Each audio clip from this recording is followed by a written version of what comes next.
Well, the war on Christmas, the war on conservatives, the war on America, no matter how you slice it, the left are after all the things America loves, our values, our reputation, and standing on the world stage, our constitutional rights. Let's face it, are you shocked by the Twitter files? You're not, you shouldn't be, because we've known all along about what they were doing. We lost followers, we were banned on the right, we were placed into Twitter prison, shadow banned. This is not a smoking gun for us because, one, we refused to give up our guns, and two, because unless you had blinders on, we knew all of this was going on. The Twitter files only prove what we already know, that the left will do anything and everything to maintain their power and control. They love control, and Twitter was just one of their vehicles with which to do it. The Ministry of Truth needed to control what we see, what we say, how we say it, who we say it to. They needed to control the flow of information. They needed to hide the facts, and all in support of their progressive, destructive agenda. None of this is shocking to me. It's not shocking because the left has done this for years. Before they had platforms like Facebook and Twitter, they used Hollywood, remember? How unimportant to the world is Hollywood these days, now that we have exposed their self-importance, their overpaid ivory towerness. They had so much to say about a great many things, didn't they? But when Balenciaga exposed their deep, dark underbelly, they all scurried away very quickly, like cockroaches, didn't they? It got too real, too uncomfortable for them. While real people, real Americans, real parents fight against the Disney groomers, fight against allowing natural-born boys into girls' bathrooms and locker rooms, fight against allowing teachers to force sexualized, race-driven content and agendas into our classrooms, while real people, real Americans fight for real causes. Where's Hollywood now? Well, they previously found a place to hide, and they went on Twitter and spoke to their own. The left owned pre-Musk Twitter, didn't they? Perched high in their ivory Twitter towers, they berated, they demeaned Trump and Trump voters, conservative voices. But now the Twitter playing field is slowly evening out, and they don't like it very much, do they? Elton John left Twitter a few days ago.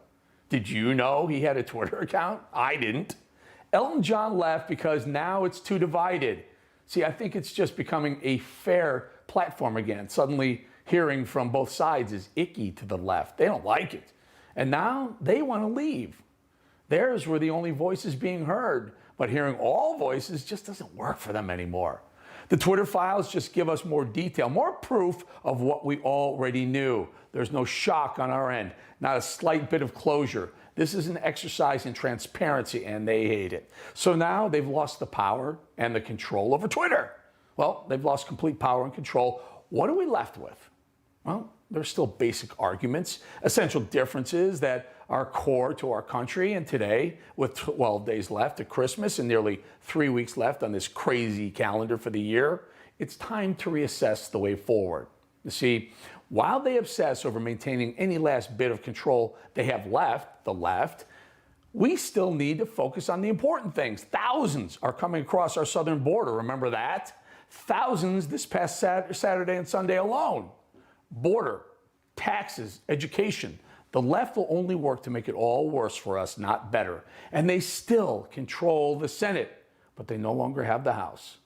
Twitter occupies an absurdly inflated amount of space in the minds of the people in the media, myself included, by the way, while the decision it makes about who or what to promote or obsess or suppress or all these decisions, its actions impinge little on the deliberations of most people in America. It doesn't affect us most.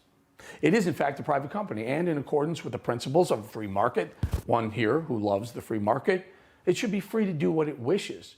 It's not that Twitter censored tweets and the individuals tweeting them. I guess that's their prerogative. But it's that it appears that Twitter and Facebook and Google and company, they often did so at the behest of government agencies. And that strikes at our constitutional foundations. The government cannot use private social media companies to do that which it would be unconstitutional, otherwise prohibited from doing. If social media has effectively been captured by the government for the purpose of swaying an election, for example, then the First Amendment applies to social media, period.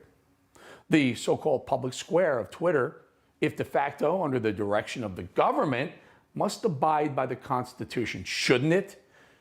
There are questions we need to ask, and they're the questions that need answers to. It didn't take long for social media to be captured and exploited by power-hungry, controlling DC swampters for their very own ends. We've long been talking about it, warning about it, the Orwellian nature of big tech. So the things we've discovered, the proof of it, they matter. It matters because it shows us the deepest levels of collusion among the DC swamp, the intelligence community, and the big tech bigwigs, the overlords. And it shows just how desperate they are to control the narrative and never ever let it slip away at any cost. And how people in positions of power and influence are willing to compromise everything in the name of that. We are so very appreciative for the newfound levels of transparency, for what we've discovered and seen proof of, like when you knew something was true, they made you feel crazy for thinking something, and now the world knows we weren't crazy at all. But now I'm a little bit greedy. Today, we embark upon the 12 days of Christmas. And today, I want us to focus ahead, and there's lots to focus on. Joe Biden is still president for now. There's nothing we can do about that. And he's sending an army of IRS agents after Americans. Our borders are flooded, and will be even more flooded now with the end of Title 42 in just days away. Our economy is still struggling. Americans are struggling. But little by little, conservatives are fighting back. Their lies on the left are being uncovered. Their hunger for power on the left, wherever they can get it, is out in the open right now. Now that both sides can be heard and seen, it's time now to get back to the conversation of saving America, shall we?